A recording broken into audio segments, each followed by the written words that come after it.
ഇതൊരു അനാവശ്യമായ ഒരു ഇലക്ഷൻ ആയിരുന്നു. പക്ഷേ LDFും UDFും അവർ പ്രഖ്യാപിച്ച കാൻഡിഡേറ്റ്സിനെ കണ്ടപ്പോൾ ഞങ്ങൾ NDA ഇതൊരു ചാലഞ്ചായിട്ട് കാണുന്നു. മറ്റേത് BJP NDAന്റെ ഭാവി, ഒരു പുതിയ ഭാവി ഉണ്ടാക്കുന്ന ഒരു രാഷ്ട്രീയം. ഇതാണ് ചോയ്സ്. ജനങ്ങൾ തീരുമാനിക്കും. BJP സംസ്ഥാന അധ്യക്ഷൻ നിലവിൽ വെള്ളം കുടിക്കുകയാണ്. സുപരിചിതനല്ലാത്ത BDJSന്റെയും അഭിപ്രായങ്ങൾ പരിഗണിക്കാത്തതിനും തിരിച്ചടികൾ നേരിട്ടുകൊണ്ടിരിക്കുകയാണ് BJP അധ്യക്ഷൻ. എല്ലാവരും മത്സരിക്കുന്നു, ഞങ്ങളും നിർത്തി എന്നാണ് ബഹുമാന്യനായ അധ്യക്ഷൻ പ്രതികരിച്ചത്.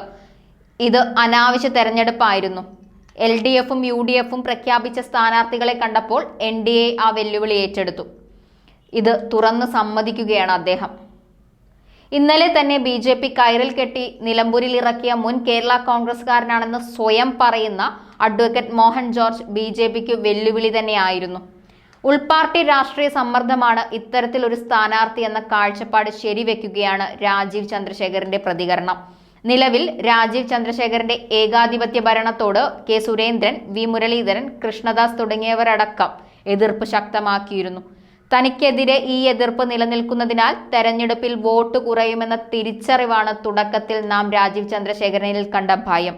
അത് ഇപ്പോഴും അദ്ദേഹത്തിനുണ്ട്. അധ്യക്ഷൻ ചുമതലയെടുത്ത ശേഷം ആദ്യ തെരഞ്ഞെടുപ്പിനെ തന്നെ ഒതുക്കാൻ ശ്രമിച്ച നേതാവിനെ പ്രവർത്തകരടക്കം വിമർശനം ഉന്നയിച്ചു രംഗത്ത് വന്നു. ഭിന്നത ശക്തമായപ്പോൾ സ്ഥാനാർത്ഥിയെ നിർത്താൻ തയ്യാറായി.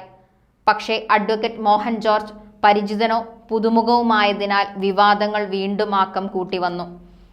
ഇന്ത്യയിൽ മോദി തരംഗം നിലനിൽക്കുമ്പോൾ പോലും സ്ഥാനാർത്ഥിയെ നിർത്താൻ ഭയപ്പെട്ട അധ്യക്ഷനെ പാർട്ടി അംഗങ്ങൾ നിലത്തു നിർത്തിയില്ല.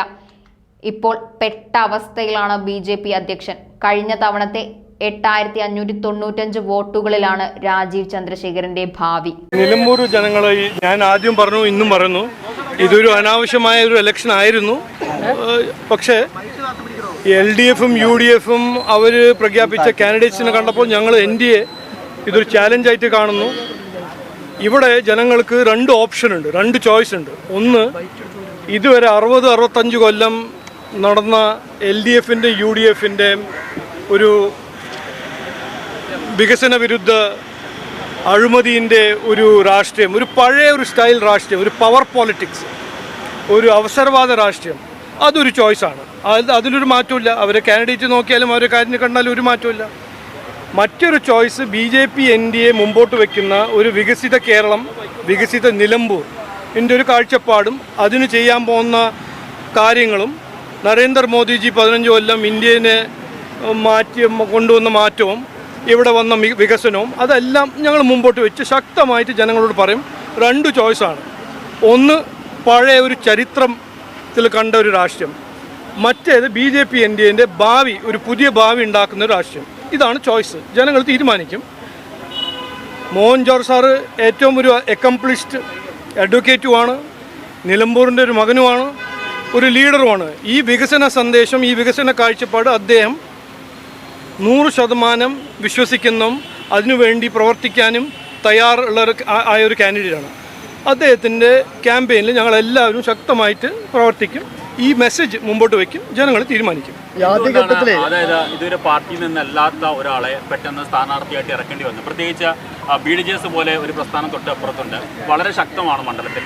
അവരുടെ പോലും സ്ഥാനാർത്ഥിയെ പരിഗണിക്കാതെ BJP പുറത്തു നിന്നൊരാളെ ഇറക്കി. ഞങ്ങൾ എന്ത് ചെയ്തു എന്ത് ചെയ്തില്ല എന്ന് നിങ്ങൾക്ക് അറിയില്ലല്ലോ. ഞങ്ങൾ NDA ഇത് ഒറ്റക്കെട്ടായിട്ടാണ് തീരുമാനിച്ചത്.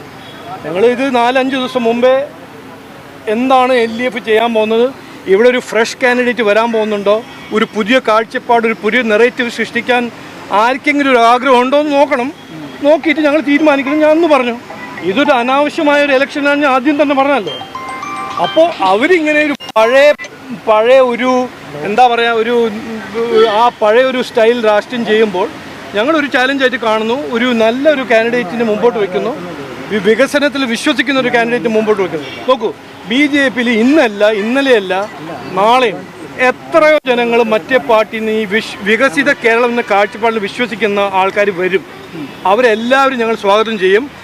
നമുക്ക് വേണ്ടത്, നമ്മുടെ ലക്ഷ്യം എന്ന് പറഞ്ഞാൽ രാഷ്ട്രം മാത്രമല്ല, ജനങ്ങളുടെ ജീവിതത്തിൽ വ്യത്യാസം കൊണ്ടുവരാനും നാടിനെ നന്നാക്കാനും നമ്മുടെ നാടിനൊരു വികസിത കേരളമാക്കാനാണ് ഞങ്ങളുടെ ലക്ഷ്യം. അതിനുവേണ്ടി എല്ലാവരും ആ ഒരു കാഴ്ചപ്പാടിൽ വിശ്വസിക്കുന്ന എല്ലാവരും നമ്മുടെ പാർട്ടിയിൽ സ്വാഗതം ഞങ്ങൾ ചെയ്യും. ആദ്യഘട്ടത്തിൽ മത്സരിക്കേണ്ട എന്നൊരു മൂടായിരുന്നു നിലമ്പൂർ. അല്ല അങ്ങനെ ഞാൻ ആദ്യം പറഞ്ഞില്ലേ ഇതൊരു അനാവശ്യമായൊരു ഇലക്ഷനാണ് എന്നാണ്. ഈ 40-50 കോടിയെല്ലാം ചെലവ് ചെയ്തിട്ട് ആ കാശ് സേവ് ചെയ്താൽ ഇവിടെ ഹോസ്പിറ്റലിൽ, ഇവിടെ ഇല്ലാത്ത സ്റ്റേഡിയം, ഇവിടെ എത്രയോ ഗ്രാമപഞ്ചായത്തിൽ ഇല്ലാത്ത ഒരു സാഹചര്യത്തിൽ ആ കാശ് എത്രയോ ജനങ്ങൾക്ക് വേണ്ടി ഉപയോഗിക്കുന്ന ഒരു കാശല്ലേ. അതുകൊണ്ട് ഞങ്ങൾ അന്ന് ആദ്യം പറഞ്ഞു ഇതൊരു അനാവശ്യമായ ഒരു ഇലക്ഷനാണ്. പക്ഷേ ഇത് കണ്ടപ്പോൾ ആ ഒരു പഴയ രാഷ്ട്രീയം, തെറിയും വിമർശവും ഒന്നും, ഒരു വികസനത്തിൻ്റെ ഒരു വാക്ക് പറയാണ്ട് 2 പാർട്ടി 3 കാൻഡിഡേറ്റ് പുറത്തു വരുമ്പോൾ ഇവിടെ ഈ വികസിത കേരളം, ഈ വികസന സന്ദേശം ഞങ്ങൾ മുമ്പോട്ട് വെക്കണം എന്ന് ഞങ്ങൾ തീരുമാനിച്ചു. അത് NDA തീരുമാനിച്ചു. എന്നിട്ടാണ് മോഹൻ ജോർജിനെ ഞങ്ങൾ കാൻഡിഡേറ്റ് ആക്കിയത്.